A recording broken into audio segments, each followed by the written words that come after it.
Shalom everybody and welcome back to Old Soul Torah. Every great Torah learning session begins with very important questions. You always need your leading questions in order to excavate the text. The reason I say excavate because there's layers upon layers beneath the surface of meaning.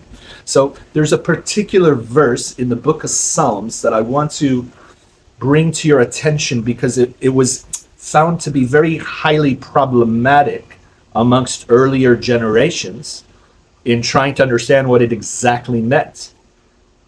But the answer may really, really surprise you. And the answer is something that's going to open up into doors about the way we understand reality, the way we understand history. So here's the verse where it says, "He remembered his covenant forever, the word which he commanded to 1,000 generations." And the problem is that there were only 26 generations from Adam to Moses. So what happened to the other 974? And so the answer might actually really, really surprise you. That those 974 generations were simply not capable of being reached by the Almighty. Meaning Hashem was trying to reach them. But for one reason or another, all the different commentaries say some was corruption, immorality. Some basically say they're not just capable. Ethically, spiritually, their awareness was not there yet to understand covenant, to understand Torah, to be given, offered a Hashem's will and a code book for living. They weren't there yet. But the bigger question is, what do you mean 974 generations? You mean there were generations before Adam? And if you take how do we measure a generation? What are we talking about in terms of years? A generation could either be interpreted as 20 years, 25 years, or 30 years, depending who's interpreting generation. But let's just say 20 to 30 years is a generation. That comes out, 974 generations comes out to about between 19,000 and 29,000 years. Let's round it off to 25,000 years. So you're trying to say that there was 25,000 years at least prior to Adam? And the answer is yes. I don't get it. What's going on here? So let's begin in an appropriate place to begin, and that's this week's Parsha. Because this week's Parsha, Behar, it's a chapter 25, 26 in the book of Leviticus. It talks about time cycles. It introduces the concept, even though it's based on agricultural law, it introduces the concept of time cycles. In Hebrew, we're introduced to two types of time cycles in the Parsha. One is what we call Shemittah, the Shemittah year. In English, that's the sabbatical year, every 7th year. And then the second concept is Yovel, which is Jubilee year. And Jubilee year comes every 7 sets of 7. So there's a 7 years to every cycle, so it's 7 cycles. And then it comes out on the 49th year, and then the 50th year, the Torah says we declare Jubilee. It's a year, it's on Yom Kippur, they blew the shofar, and everything, it was a super reset for humanity. So we see that the 7-year sabbatical years are mini resets that have societal implications, economic implications, but you have the mini reset every 7 years, and then you have the giant reset called the Yovel, or the Jubilee, on the 50th year. Okay, and so what the Torah concerns itself with are all the laws. There's 55 verses in this week's Parsha just on these two concepts, and they're all based on time cycles. And these are laws only for the land of Israel, and at a time in Israel when all 12 tribes were present. So it no longer applies, at least on a Torah level, biblical commandment, to today's, because we don't have all 12 tribes present in the land. So, but what, on a higher note, if the laws don't really apply, and haven't applied in over 2,500 years, so why do we study it every year? Why do we review? There's a whole Parsha just on these laws. Why do we keep going back to Parshat Behar and review and study the idea of Shemitah and Yovel time cycles? And so this is what I want to get at, because in the Jewish mind, in the student who's studying Torah or Bible, they have to understand the concept of time that gets introduced into this week's Parsha. So what we see in this week's Parsha is a pattern that is kind of replicates the 7 days of creation, right? You have the 6 plus 1, when God created the earth in 6 cycles, 6 stages, and on the 7th was a cycle of rest. Okay, well, those are called days, and that's how we measure our time as people. In our week, we have 7 days in a week, 6 for labor, 1 for rest. Now the Bible takes it on another level. In this week's parsha, you have 6 years, and on the 7th year, not 7th day, is a full year of rest. Now, what the Kabbalists and the sages of the Talmud, they take it to a whole nother level. That it's called a cosmic Shemittah cycle that is 6,000 years of human history, and followed by 1,000 of spiritual rest and tranquility and peace, right? And that's called the Messianic Age. So if you look at this year on the Hebrew calendar, and the Hebrew calendar is meant to measure the time by which where are we in the cosmic Shemitah cycle? Well, we start time from Adam until now, and that's been 5,785 years. That means 6,000 years is right around the corner. Now and when I say right around the corner, we're already witnessing and experiencing the changes that are going to lead us in that direction. One of the leading schools of thought within Orthodox Judaism, the Vilna Gaon, one of his students, Rabbi Lifshitz, once made an interesting comment in one of his introductions to Masechet Sanhedrin, the last chapter where it talks about, the Messiah, the end of times, and how things are going to play out basically on history's timeline. He mentioned something interesting. He says that as a rabbi who believes in the Torah, he was able to see a mountain range, and with different archaeological findings in every layer of the mountain range, which represents different layers of history. So for example, on the top layer of the mountain range, they found human skeletons, Homo sapiens. Beneath that layer, they found woolly mammoths.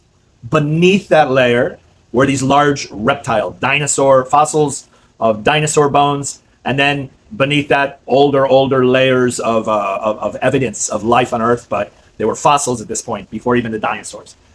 And he said each one of those layers can be considered a cosmic Shemitah cycle that preceded Adam, implying that history didn't begin with Adam, but the Torah, in HaTorah Hashkafa, in understanding of how the world works, there is room in our understanding as those of the faithful that there are earlier Shemitah cycles. And Adam is just the first man in our Shemitah cycle, in our cosmic sabbatical cycle of 7,000 years. Adam is the archetypal man, the force in history for the new civilization, the new development in the evolution of man. We're the latest development, but there were prior ones. This idea is alluded to in the opening verses of Genesis, where the concept of Shemitah cycles is introduced. For example, verse 1 declares that God created the heavens and the earth, suggesting a completed creation. Yet verse 2 describes a formless void and a dark world, implying that what once existed had become undone. The contrast hints at a reset, a transition between Shemitah cycles. Yet the earlier cycles before us is not for our concern. The Torah's purpose is to speak only to this world and its spiritual journey, and not the hidden worlds that preceded it. So even if we agree that there were prior cycles of time before Adam, the numbers still don't match up, which presents a problem. And of course, to every problem, there's a solution. But what is the problem? The problem is, let's just take Homo sapien life has been around 200,000 years. So even if we were to say that there were humans on the planet that were pre-Adamic humans, it still doesn't add up, because a Shemitah cycle, as you know, we just said, is 7,000 years. Okay, so what do they have? Numerous Shemitah cycles of 7,000 years. And that is where our thinking is flawed, and we need to upgrade our understanding of how when the Bible talks about time, the big question we tend to ask is time according to who? From whose perspective? So human time is very interesting. Human time is just a rotation around the sun. That's how we, from our perspective, measure time, right? The full day is a 24-hour cycle, which is the amount of time it takes for the earth to circle around the sun. but God isn't a human. You understand? There's also God's years. In the book of Psalms, it says a day to God is 1,000 years to man. So you can imagine what a year to God is. 365,000 years is a year to God, right? But the Torah goes even further. And there introduces another layer of understanding time. So we have human time, we have God's timing from his perspective, and then we have archetypal numbers that appear in the Torah quite often. Archetypal numbers are numbers that often repeat themselves, like the number 7 is an archetypal number. The 12 is another one. Another famous one is 40. The 40 days and 40 nights of the flood, the 40 days and 40 nights of Moses on the mountain, the 40 years of wandering through the desert. And what you need to understand is whenever there's an archetypal number, we're not supposed to take it literally, but you have to keep in mind that these archetypal numbers are also letters. So if we understand the letter, corresponding letter, we understand really the message. So what's the message? Let me give you an example. Take the number 40, right? The number 40 in Hebrew is represented by the Hebrew letter Mem. Okay. Hebrew letter Mem is one of the elements of creation. It represents water. So anytime you see 40, the number 40, you think water. Water is rebirth. Water is renewal. Water is going from one status and changing status to the other, right? Jews use the mikvah, a natural body of water, to change status. The Christians use baptism, to be born again, to change status, right? So when you think water 40 means changing status, basically. Is it an exact number? It could be, but that's not the implication. That's not the understanding. So the flood was 40 days and 40 nights, and it consisted of water. God was changing over. He's resetting creation through water, and that's represented by the number 40. The changing of the generations of the Israelites was 40 years in the desert. And remember, there was also a change going in the parting of the Red Sea. It was a passageway going through water. So we have to understand archetypes, understand numbers. We also have to understand God's timing, and we also have to understand human timing. So let me tell you what human time is and what Bible time is, because this is going to further expand your horizons of understanding. A human time is linear. It's a straight line. And Bible time is what we call spiral. And this is where the confusion comes in, and this is where the clarity can come to replace the confusion. A spiral is the following. Okay? And I don't want you to just think of a spiral like that, but rather a whirlpool, okay? Where the outer layers are very little, are very small, but the more they close in and pick up speed and acceleration, it's closer to the point, the end point that it's getting to, okay? So the end point time starts to accelerate.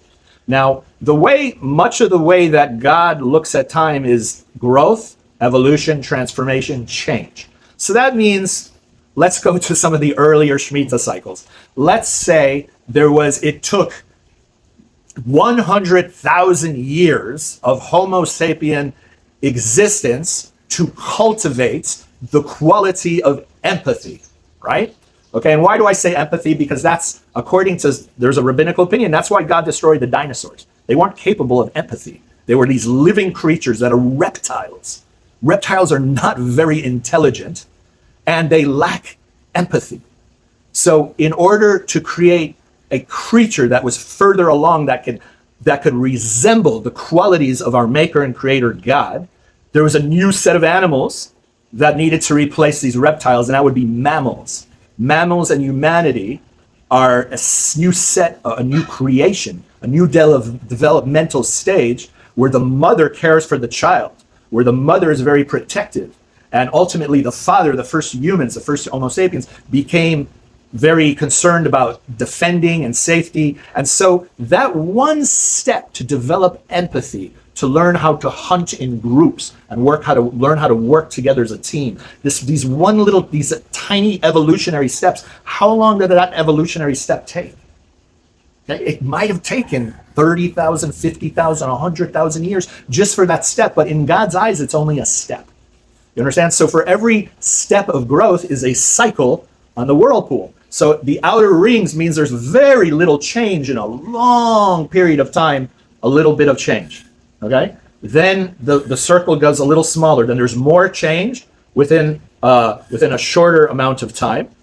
And the cycle goes on, but when you get to the end point of any Shemitah cycle, that's when it begins to accelerate. And that's why we're in the year 5,785, which is just around the corner from 6,000, the seventh day, the day of Shabbat for humanity.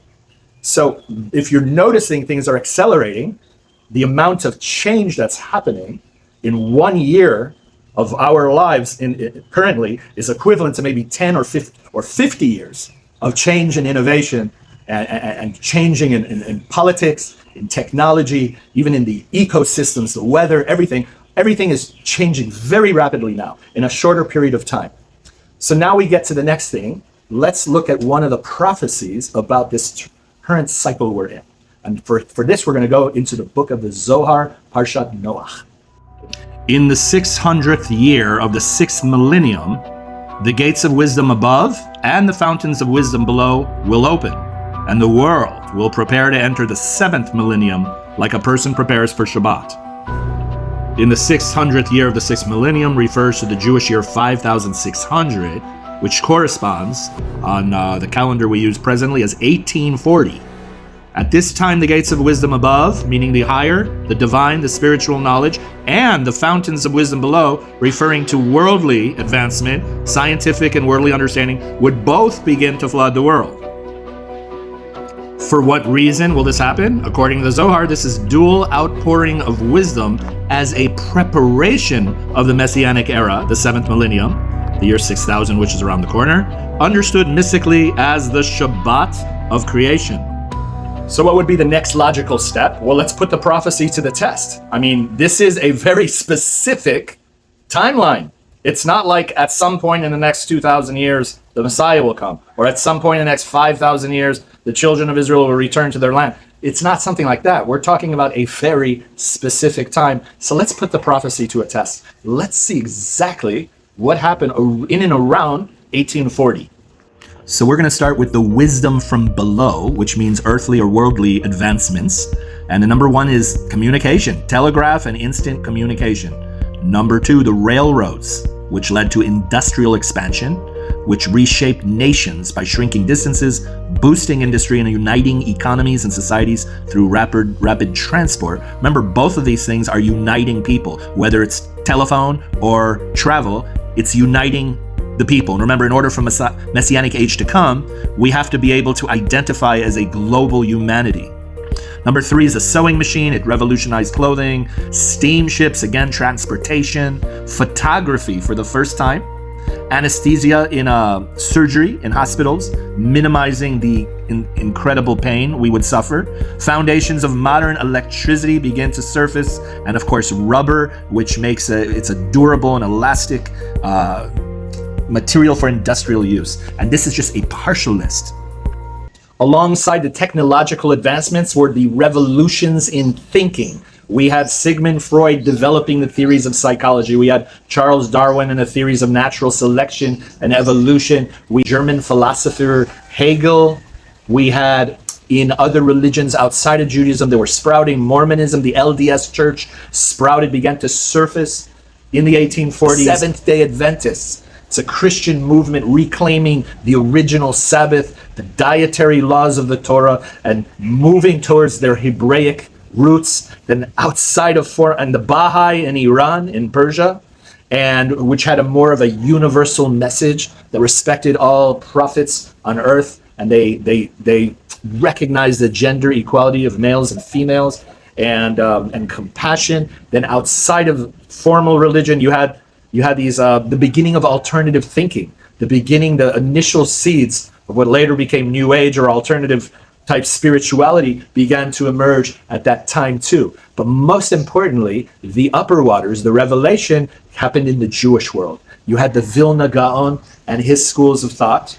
You had the Hasidic movement, the revival of Kabbalah, the republication of Kabbalistic hidden wisdom texts that were banned in Europe all throughout the Middle Ages, and the knowledge was kept from the Jewish people. Now it got released, popularized, the teachings of the Arizal, the Zohar, and of course, we mentioned the Hasidic movement, which is a combination of Kabbalah and psychology, using the Torah to understand ourselves. And Rebbe Nachman was peeking out at this time, And really, there was a revolution in thinking. Now, again, remember the spiral, the whirlpool thing. Remember how long it took just to develop empathy, just to develop certain things. One step in God's timeline might have taken 100,000 years, right? Now what's going on planet Earth? It's unbelievable.